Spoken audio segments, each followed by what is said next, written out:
Bonjour, chers membres du jury, bonjour, chers amis.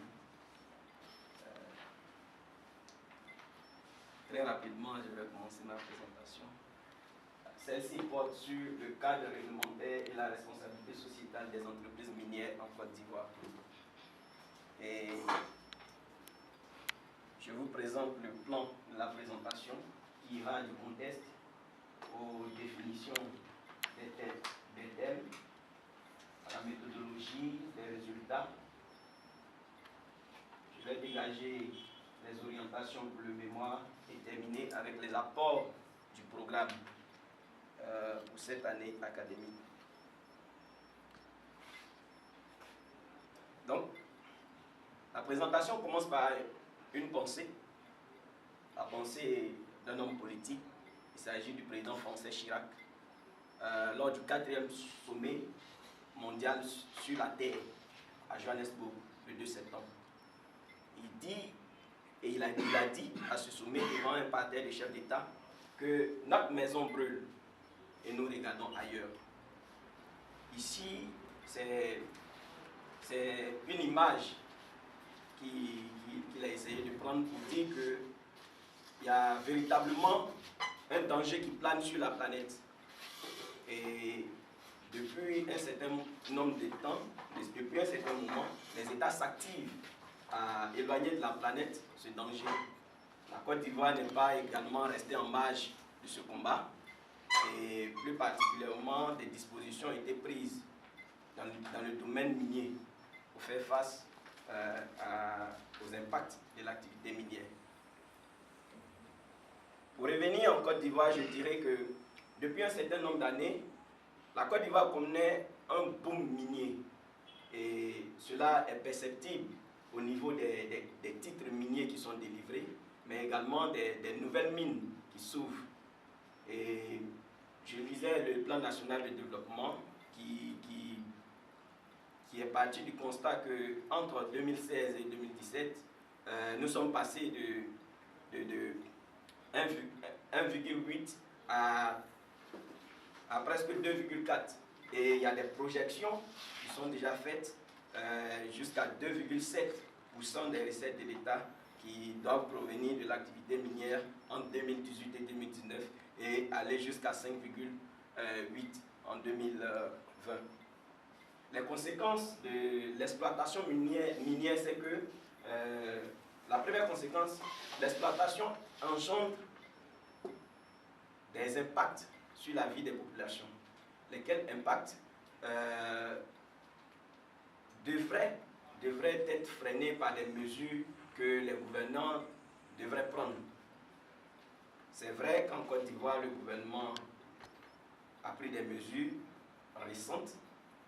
Je pense notamment au code minier dans sa nouvelle version et qui essaie de prendre un peu quelques aspects de la RSE.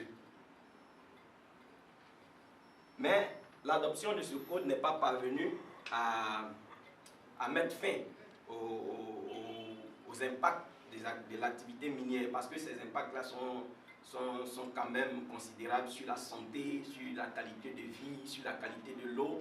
Et tout ça, il est difficile, à travers les lois, de freiner cela.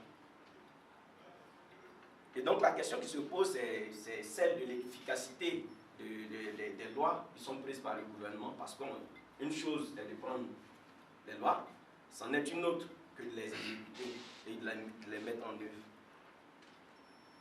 Et donc nous allons définir les concepts. Nous allons commencer par le concept de la RSE, la responsabilité sociétale des entreprises. Et nous avons pris la définition de la norme ISO 26000 dans sa version 2010, AFNOR, Association française de la normalisation. Dans cette version, la responsabilité sociétale est définie comme la responsabilité de l'entreprise vis-à-vis de l'impact de ses décisions et de ses activités sur la société, qui se traduit par un comportement éthique et transparent. Et de cette définition découlent 3 aspects de la RSE. Il y a d'abord le volet social, le volet environnemental et le volet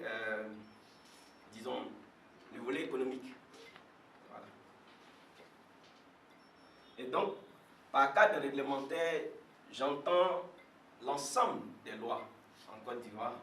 Je ne limite pas le cadre réglementaire aux décrets qui sont pris, mais aussi aller au-delà des décrets, les conventions internationales, les arrêtés, tout ça. Et même descendre jusqu'aux titres miniers qui sont délivrés par l'État. Et donc, au titre de la réglementation, la Côte d'Ivoire a souscrit à certaines conventions, a ratifié certaines conventions.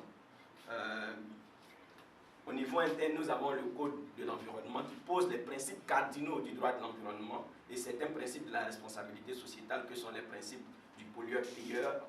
Quand vous lisez le Code, vous pouvez voir à l'article 35 du Code les principes cardinaux du droit de l'environnement que sont les principes du pollueur-payeur, les principes de précaution, les principes de prévention, les principes, en tout cas un ensemble de principes, un condensé de principes qui visent à constituer en quelque sorte la hard law, c'est-à-dire la loi dure auquel les entreprises minières sont obligatoirement soumises. Ce n'est pas en quelque sorte des règles qui sont laissées à leur discrétion. Donc, à ce stade de notre présentation, nous pouvons faire la différence entre deux sortes de règles de loi, à savoir les règles dures, c'est-à-dire qui s'imposent aux entreprises minières, et les règles laissées à leur discrétion. Mais quand on lit le Code de l'environnement, dans ce code-là, il y a des dispositions qui laissent aux entreprises minières la faculté d'agir dans certains domaines. Voilà, pour essayer de prévenir. Il n'y a pas de véritable mesures obligatoires. Parce que c'est vrai, le code est obligatoire, il y a des règles qui sont obligatoires à l'intérieur du code, mais il y a des règles qui ne sont pas également obligatoires, qui laissent le libre champ à ces entreprises minières d'agir. En termes de décret d'arrêté, je pense au décret relatif à l'étude d'impact environnemental et social, et aussi au décret, à l'arrêté relatif à l'indemnisation des cultures détruites. Et quand on essaie de lire toutes ces dispositions, il y a véritablement un problème, surtout au niveau de l'arrêté relatif aux cultures détruites, qui fixe à 250 francs l'indemnisation du pied de cacaoyer. C'est fortement dérisoire. Voilà, c'est fortement dérisoire. Et donc la méthodologie que nous avons employée, ça a été d'étudier les tests. Je ne suis pas revenu dessus, mais il s'agit d'étudier essentiellement le cadre réglementaire ivoirien, déceler les obligations des entreprises minières et voir à quel niveau le problème se situe. Voilà. Et nous avons analysé aussi les rapports de RSE. Nous avons procédé à des entretiens directs et indirects également.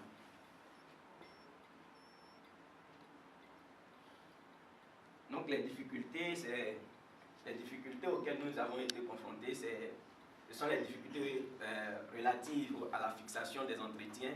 Et il faut dire que nous n'avons pas eu aussi l'opportunité d'aller directement sur le terrain.